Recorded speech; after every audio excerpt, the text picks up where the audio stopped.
Pumunta si Lilet sa bahay ni Ramir dahil gusto nga niyang humingi ng tulong dito dahilan nga po sa nangyayari sa kanyang tinang na kung saan nga po ay binabawi o kinukuha ni Dexter ang bahay at lupa na alam naman nilang nabayaran na niya ito dahil nga patay na ang tatay ni Dexter.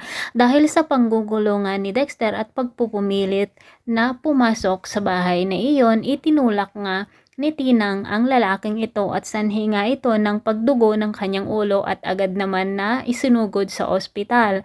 Nawalan na rin ng buhay ang lalaking ito kung kaya tuluyan na ngang pinalayas ng kanyang ina, sina Lilet, Tinang kasama na rin ang kapatid ni Tinang at ang asawa nito. At ito nga po ay makukulong nga si Tinang dahil nga po sa pagkakapatay niya dito sa Dexter na iyon.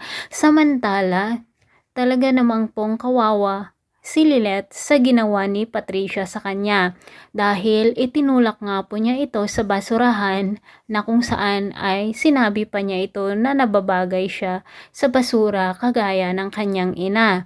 Umiiyak nga si Lilet at isinumpa niya talaga na ang taong inaapi nila ngayon ay balang araw ay pupurihin nila ito at gagawin daw niya ang lahat para sa ganon ay makabangon para sa kanyang mga mahal sa buhay, lalong-lalo na sa kanyang sarili.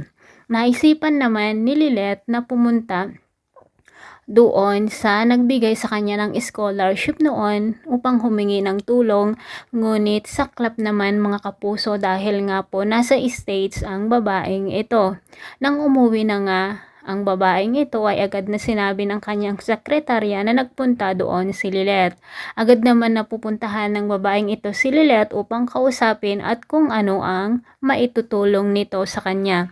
Sa pagkakataong ito mga kapuso, sana naman po ay dumating ulit ang kanyang superhero, ang babae na kung saan ay tumulong sa kanya noon na madala sa ospital, pero saklap dahil hindi naman ito nakuha ang kanyang pangalan kahit man lang ang address ng babaeng ito.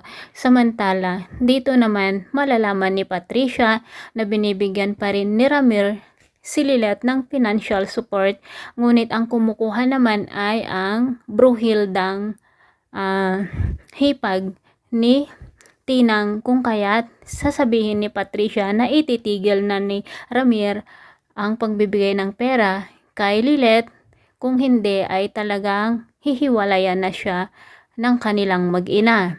At dahil naman matatakot si Ramir, ay tutuparin naman niya ang sasabihin ni Patricia sa kanya.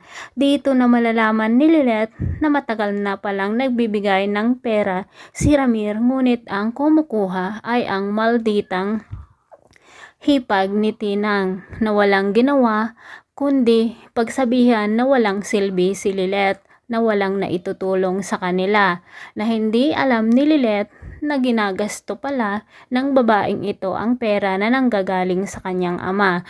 Talagang napakarami ang aral na mapupulot dito mga kapuso, lalo pat lalaban na talagang ating bida na si Lilet at gagawin niya ang lahat para sa ganun nga ay makabangon at ilalabas niya kaya sa kulungan ang kanyang Tinang dahil nga po makukulong na ito sa pagkakapatay niya na hindi sinasadya dito sa Dexter na ito. Maraming salamat po sa panonood mga kapuso. See you on my next video.